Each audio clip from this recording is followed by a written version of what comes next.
My Hero Academia. All right, we got a big boy this week. This was a pretty epic issue. A lot to deconstruct here and unpack. So let's get right into it.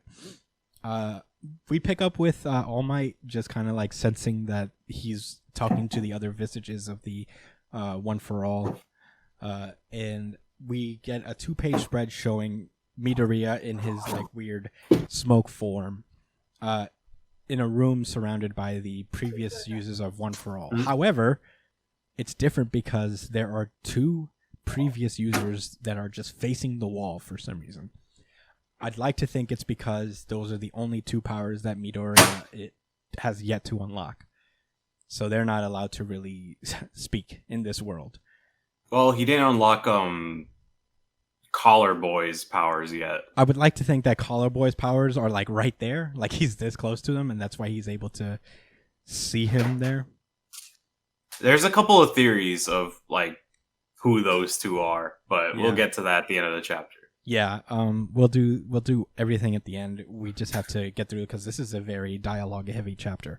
So what we understand is that all the predecessors are there, and they explain that ever since their battle with All for One earlier, when All for One tried to pull them out by sheer force, it allowed them to appear before Deku a little easier than they used to be able to. Deku's even able to talk to a degree in this universe, which is pretty cool. And he's like, "What did you need to tell me?" And the 4th user of the One for All gets up and explains himself. He is the 4th user named Hikage Shinomori. He's the Danger Sense quirk user. And he is the only One for All recipient who has died of old age. However, he died at 40, which is not old age necessarily to die at. So that's basically what was put down in his autopsy, because there's no other cause of death. For 18 years, he was training with One for All, and in his final years, these cracks appeared. So these scars across his face, they just appeared. They're not part of his like aesthetic at all. They're a side effect of All for One. Oh, One for All. Sorry, I get them mixed up a lot. Does it when you get All for One? Oh no, One for All. See, when you get One for All, when you get All for Jesus Christ, One for All. When you get One for All, does it automatically amplify the quirk of the user, or is that only when it's passed on?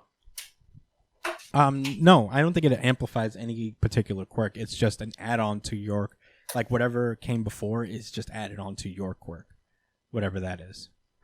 Oh, okay. So it's not. It doesn't make your quirk any stronger or weaker. It just gives you more powers. So basically, I thought it was like a thing where it's like all the quirks get stronger when they're passed on. Maybe because Banjo mentioned that when he first got Black Whip, he mentioned that it's even stronger than it was when Banjo had it because of One for All.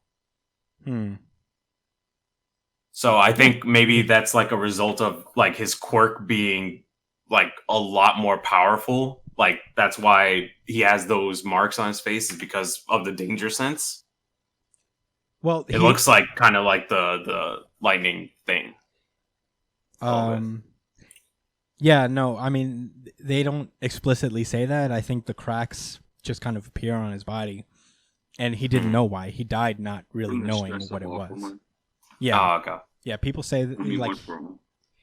And here's the thing with this chapter: it's a lot of conjecture on behalf of the characters telling this story. So these guys don't even really know any certainties of anything. So, yeah, they're trying to figure it out themselves. Yeah. Is this person on fire? Who? All Might? That's All Might. Yeah, that's All Might. He hasn't fully like joined the Visage world yet. So yeah, that's just his consciousness. All right. Yeah. I was hoping that he was one piece at a time, guys. Fire guy. I was like, come on, man. Because that's also part of this. Okay, so basically, they think it's a disease he died not really knowing what it was. And his autopsy, when All Might dug up his history and autopsy report, they say he died of old age because possessing multiple quirks effectively ate away at his life. And yeah, basically he's like, oh, this is where Brian, your thing comes in, where he says One for All only grew stronger after your time. And All Might managed to hang on to it way longer than anybody. Like, he's way past the point where Shinomori died. So, the only differentiating factor between them is that All Might's the first person to get One for All without having a prior quirk. So the theory is basically,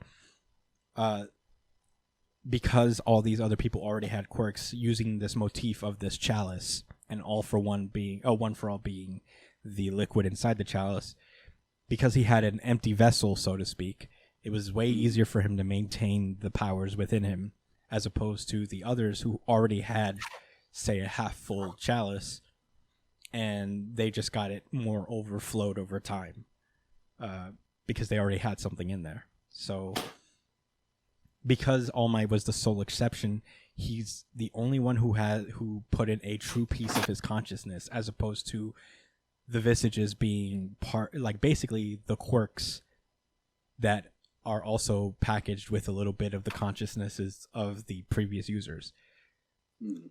Because it's been stated before that a person's quirk is essentially also their personality. Everything about their mind is also imbued within the quirk. And that's why these guys appear within One for All. And because Yagi, being All Might, didn't have a quirk, his contribution to this power is his full consciousness, like a real piece of his mind that isn't tied to a quirk. So I guess that makes it a little more valuable than their quirk bonus their personality to a degree. It's kind of weird because it's Huh? Who's Yagi? Yagi. That's All Yagi Might. is All Might. So basically what they're saying is that All Might is the first person to actually make One for All his quirk. It's not like a quirk. He's passing down his very own quirk because he made it his own, being that he's quirkless. Mm-hmm. And because All Might was able to use One for All so fucking efficiently, the theory is that One for All works better when it's somebody who doesn't have power to begin with that can use its true value, as opposed to the others who died pretty early despite having it,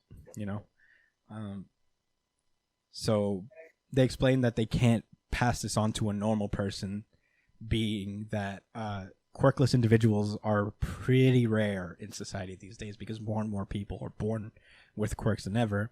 And the chances of you finding someone who's going to need that power down the line is highly unlikely. And it's funny because All Might was not intending to give this power to Deku at all. He only by crazy chance found the one quirkless boy who wanted to be a hero. But it's not even just you could find a quirkless person, but even if you do, Deku is a very rare occurrence because there's not very many quirkless people who want to be heroes in the first place. The challenge. Exactly. Yeah. Well, so there's that ironic too. Because you think they'd want that so that they can have a quirk and not be like this kind of different, this just non-quirkless person, but they live very humble lives and they seem very content, and I think that's realistic. I mean, being a hero sounds super duper cool to have a powers, but really putting your life on the line every day. It's also it's not just that you could find somebody who wants to be a hero, but they also have to be kind of worthy of the power. Like Deku checks all the boxes in terms of a successor for All for One, or One for All. Like to find somebody like Deku again is even smaller chances, to fit the exact specifications of what a inheritor of One for All should be. It's pretty high chance. But yeah, so the idea is that Deku might in fact be the last wielder of One for All ever. The power might die with him. They don't say definitely Simply, though. So yeah, but simply because of how this quirk society has been progressing. yeah. So mostly circumstantial. Mm-hmm. So guys, you want to finish the chapter? Yeah, real fast. The chapter ends with Deku looking down like, shit, I could be the last one. And the chapter ends with,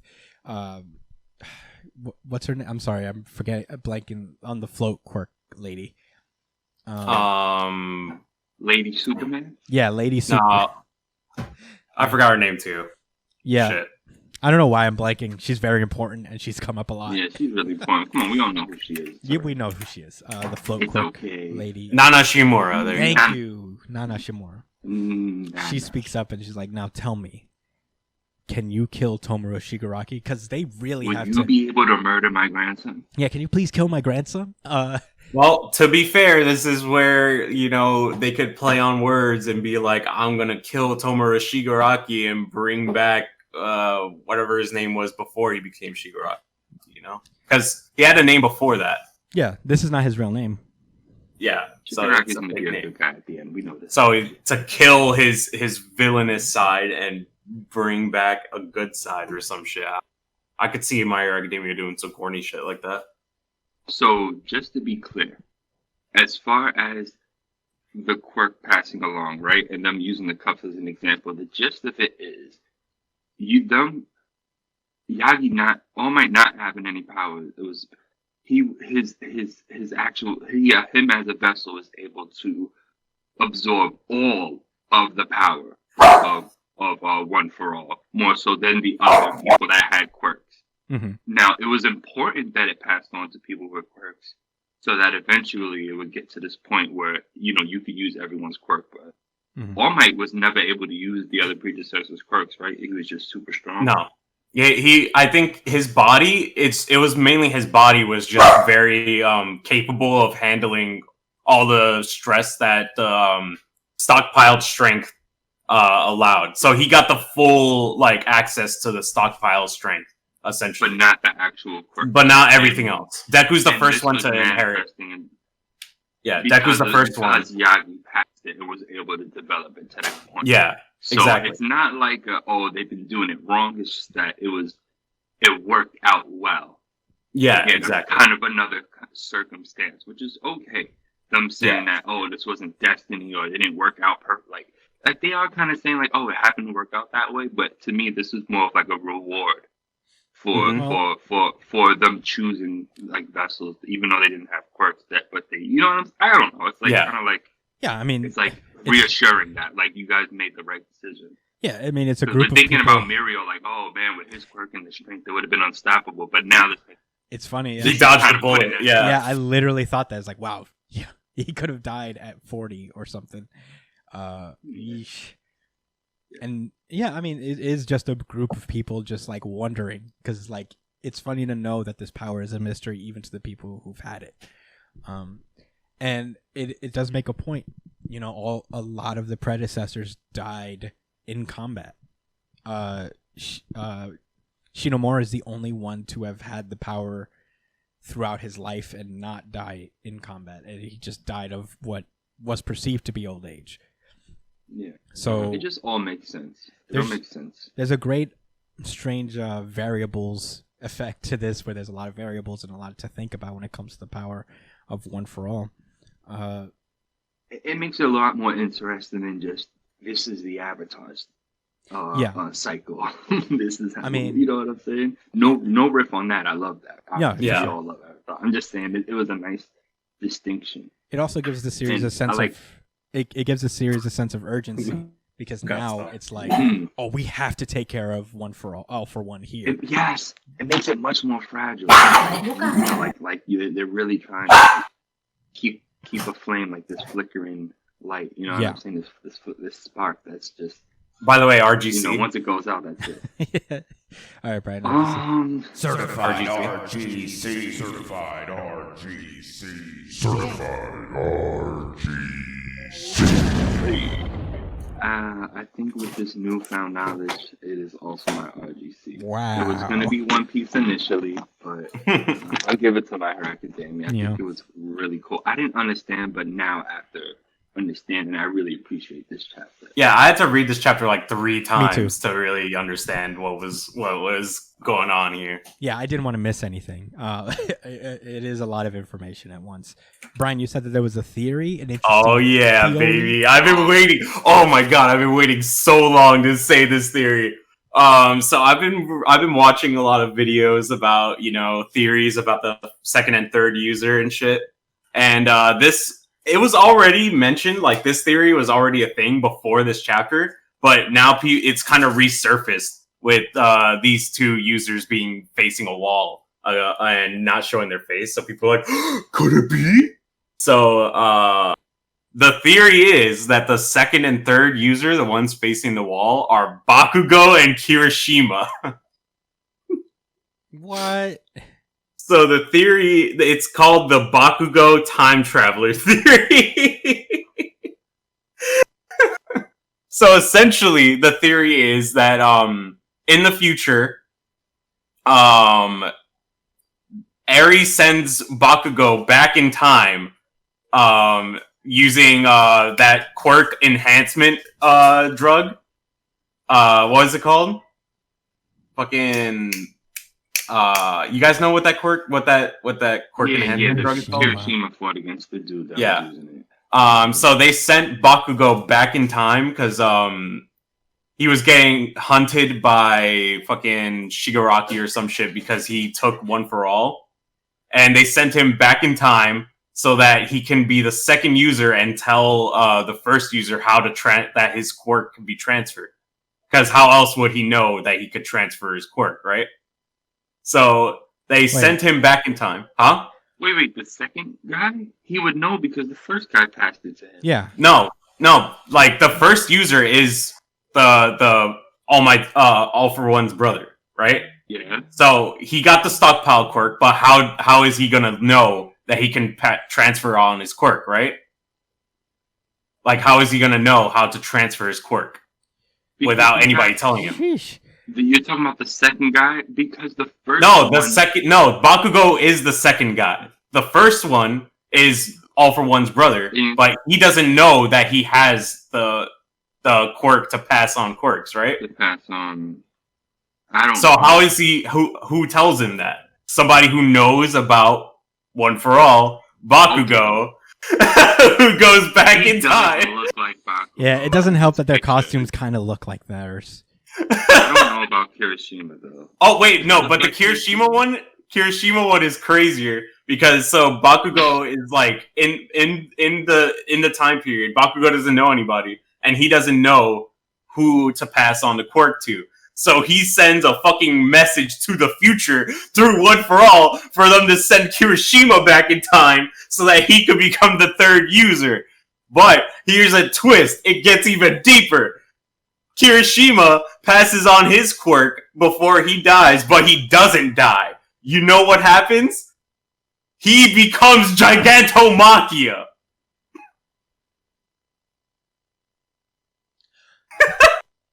They keep him and they experiment on him until he becomes Gigantomachia. Yeah, I mean, Gigantomachia does have multiple quirks. He does look like him. Oh my god. I think that's us. Only because the dude looks like Bakugo. So yeah, I mean, I want to say it's crazy, but there's enough pieces that I'm like, I can see it. I think it makes sense, but it's also look at Gigantomachia's jaw. It looks like I know, man. I know. Kirishima's hardened. That's the only reason I'm entertaining this shit. And also, Gigantomachia visits Kirishima when he's younger, too. He didn't visit Kirishima. He was looking for All for One. He was looking for All for One, and he happened to cross his path. He wasn't looking for Kirishima. People got to relax there. This is wild. I don't want to say no because in crazy ways I'm like, damn. it doesn't help their case that the fucking Bakugo, this guy looks. It literally looks like Bakugo. I'm sorry, that's not Kirishima. I don't know if that's his hair isn't that color. Yeah, I don't know if that's Kirishima. It's usually like that shaded.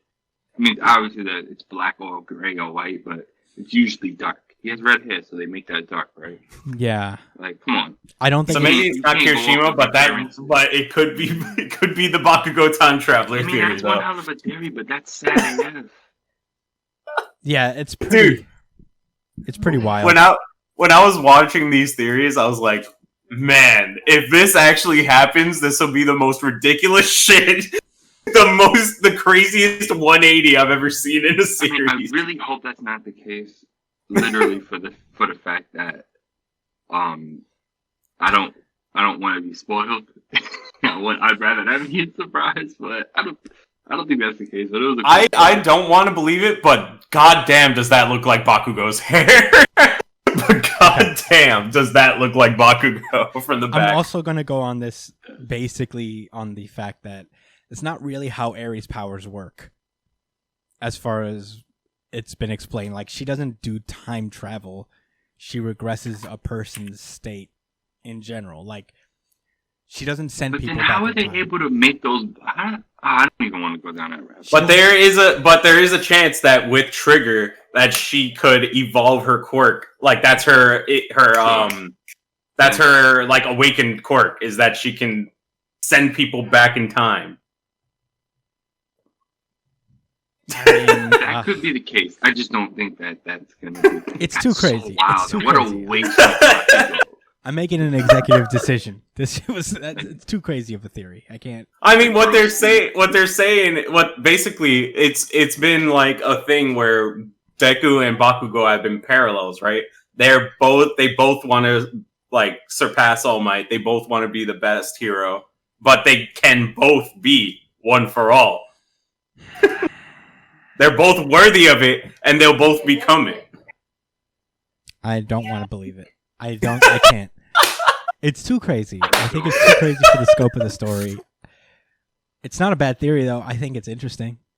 Not a bad theory. It's really interesting, and I think it's sharp, if nothing else, because of the attention to detail. I'll say this. Also, Deku has been copying Bakugo's movement style and it with full cowl too. So if there's anybody other than Bakugo that can use explosion, it's Deku because he studied Bakugo all of his life. I guess. I can't. Explosion is basically Deku's quirk as well. I can't. I'm sorry. Because that means he just passed it down to people who are gonna just like perish. Like, like if he's the second user, then that means he dies too. Yeah, I don't know, man. It's crazy. He dies in combat too, dying the way Bakugo would die, swinging. I can't do it. I can't commit. It's too wild. It's too wild. I'm not gonna say it's absolutely crazy. I'm not gonna say that it's like impossible. But I can't believe it. It's too. It's too tinfoil hatty. Like where it's too much of a deep dive. Like, I feel like the person who came up with it is like that meme from It's Always Sunny in Philadelphia where Charlie is just like, yeah, with the fucking pictures on the back. Wall. But I love this theory. I hope it does. I'm not gonna say I hope it doesn't happen because I think it would still be interesting if it does. But I think it would be really fucking weird if it did. Yeah, I mean, I don't mind it, but I think we gotta move on here. Yeah. Great chapter. A lot to think about, I guess. Now, like even more than I thought I had to think about.